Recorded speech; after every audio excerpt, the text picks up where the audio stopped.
Hey everybody, HK here. I've noticed that people have complained about the Eternal Battlegrounds jumping puzzle being camped constantly.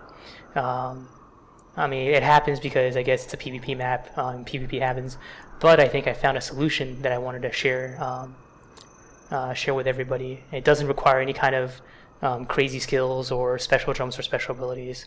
You pretty much just do the jump puzzle as normal. It does require you to have the completed Mad King's book from the Halloween event, however.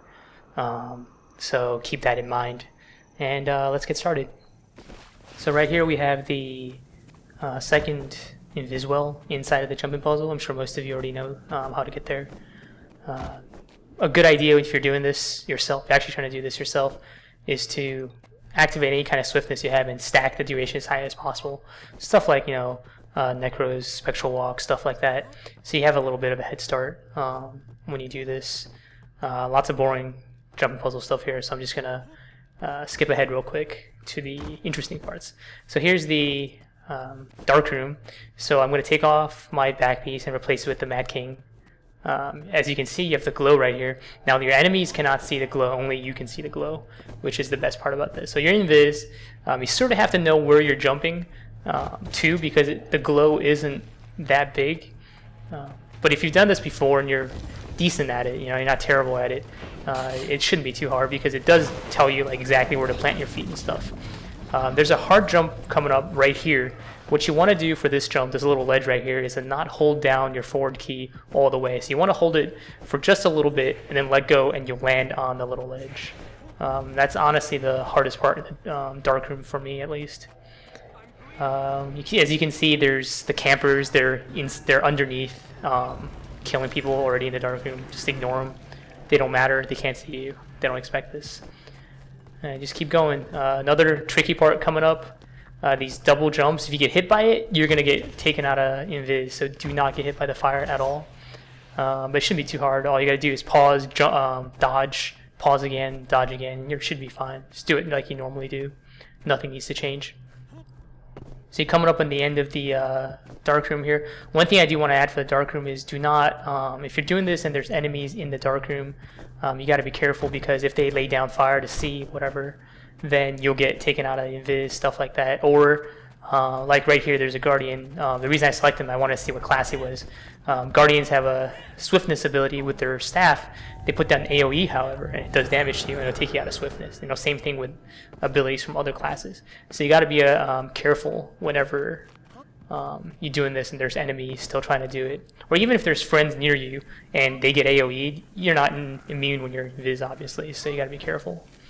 So coming up on the end of the beast pit right here, not too bad.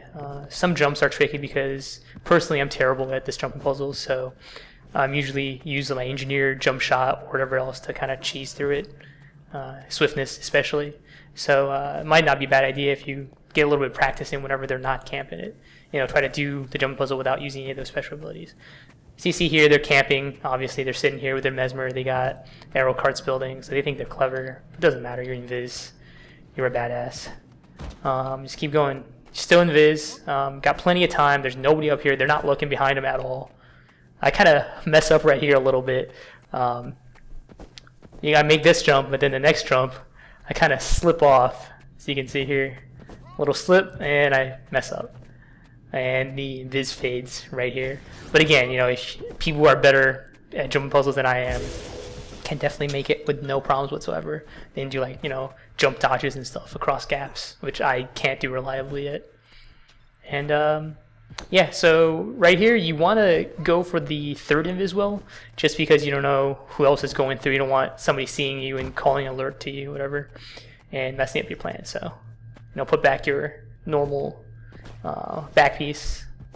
So what do you do once you get up here? You got the treasure, you got everything. What do you do? Well, it's a PvP map, so you're gonna go do some PvP. You're gonna show these campers who's boss. So you're gonna reapply your invis, because you don't want it wearing off. You want to give yourself a little bit of time to scope around, kind of scout out a little bit. See this guy running over. They're still building siege. I'm not a big fan of building siege in here. I've done it myself, but kind of, I don't know, kind of silly, I think, especially when you're up against it. It's pretty terrible. So yeah, there's There they are. Now, the problem right now is I don't know who's the Mesmer. I'm selecting them, trying to figure out which one it is. Generally, you can get an idea if they have, you know, what is it called? Signets. You know, if signets on, you can tell which is the Mesmer, which isn't. Unfortunately, in this case, they don't have that. So what I'm going to do, I'm going to go ahead and open up the report window. I'm not going to actually report them because I'm not doing anything wrong, just to get their account name. Then you're going to whisper one of them. They're not going to expect, most people don't know about this, so they don't think you're the enemy. You're just going to ask them, you know, who's the Mesmer? Unfortunately, this guy is not talking to me. They're going to jump off, going to kill people at the entrance because they think they have their Mesmer here, you know, to back them up. Another guy running up here. So you're going to ask somebody else. This guy might be the Mesmer, so I'm just going to ask him, hey, are you the Mesmer? You know, see if he responds to me. And we shall see. Most people are nice enough to respond, so you can kind of take advantage of that. And yeah. Yep, right here. Yeah, he's the Mesmer. So you're going to say, okay, let's do it. Knock one of them off, and you're going to engage the other one, who is also a Mesmer, unfortunately. Imagine that, 2 Mesmers. So you're just going to pop Elite, Elixir X. You're going to try to knock them off on a little ledge down there, which they can't get up, back up, by the way. Doesn't matter. He put down his little temporal field trying to knock me off, but I got stability. Doesn't matter. Good thing is he's a great sword Mesmer, which generally isn't a big deal.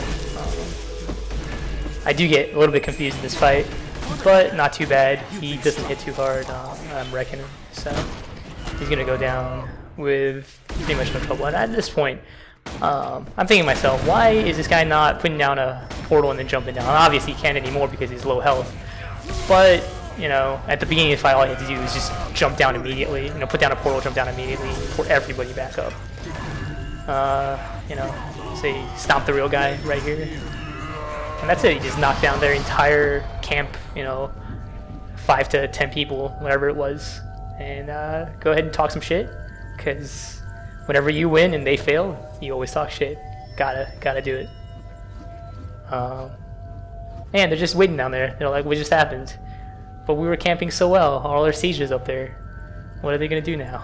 They gotta do the jump puzzle like everybody else. No more porting for you. And that's pretty much it. You can do this with a lot of people too. If you have enough people that can do this well, you can do it with a lot of people. Come up behind them, surprise them, just wipe them real quick. Or you can even have your own Mesmer, you know, do this and then port everybody up the Beast Pit, or you port everybody all the way up here immediately. Lots of possibilities with this. Not hard to do, obviously, unless you're completely terrible with the jump puzzle. They can't really finish it without failing at least once. Then it's something you have to do. Right here, you got another Mesmer coming up trying to res his buddy. Took a chunk of falling damage from that just now. I don't know how that works out. That fall was like, I don't know, but I took half my health in falling damage. He tried to do Temporal Curtain, terrible at it. Doesn't matter. I knock him off. Problem is he's got that Mesmer trait that whenever you CC him, it reflects the control effect to you. So I get knocked off too, unfortunately. Felt kind of silly there. And their entire Zerg's after me. So what do you do now? You log out. Piss them off a little bit more. And that's pretty much it for some maximum pawnage right there. So that's it. There's nothing tricky about it. There's nothing crazy skill that you need to do it. You just need to be able to do the jump puzzle as normal. The more people you have, the better, obviously, because you can actually fight them once you get up there. You don't have to like sneak around. I got sort of lucky. Those guys decided to jump down. I was originally planning on just, you know, popping an elite and knocking as many off as I can before, you know, logging out and just to piss them off. But, you know, it happens. Let me know how you like this video. This is my first Guild Wars 2 video, so I am kind of, you know, new at this. So let me know what you thought. Anything else that you guys want to see, like solution stuff that frustrates you in PvP, solution and stuff like that. I'm open to doing videos for that. Even, you know, 1v1s, matchups against different classes. I have some footage of that if you guys actually want to see that. Just let me know in the comments. And thanks for watching.